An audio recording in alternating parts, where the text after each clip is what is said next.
मिरजेत मंगळवार पेठेत अज्ञातांकडून घरफोडी, 15 तोळे सोने, 1 किलो चांदीसह 25,000 रोख रक्कम लंपास।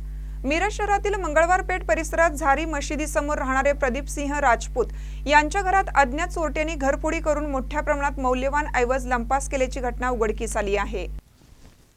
प्रदीप सिंह राजपूत यांनी प्रसार माध्यमांशी बोलताना सांगितलं की सकाळच्या दरम्यान घरच्यांच्या लक्षात ही चोरी आली। चोरट्यांनी घरातील कपाटे उघडून सुमारे 15 तोळे सोन्याचे दागिने, 1 किलो चांदी तसेच अंदाजे 25 ते 40,000 रुपये रोख रक्कम असा ऐवज चोरून नेला आहे।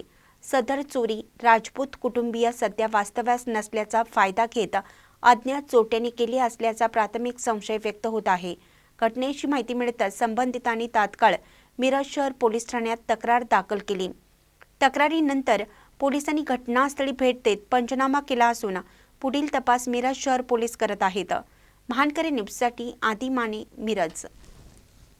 प्रदीप सिंह राजपूत, मंगळपेठ झारी मशीद समोर घर आहे। आमच्या घरात सकाळी 7:30 वाजता चोरी झाली समजलं। 15 तोळे सोनं, 1 किलो चांदी आणि 25 ते 40,000 रुपये गेले। पोलीस स्टेशनला कळवलेलं आहे। योग्य ती कारवाई होऊन आम्हाला न्याय मिळावा। तर रात्री घरी कोणी नसते, सकाळी येतो आम्ही।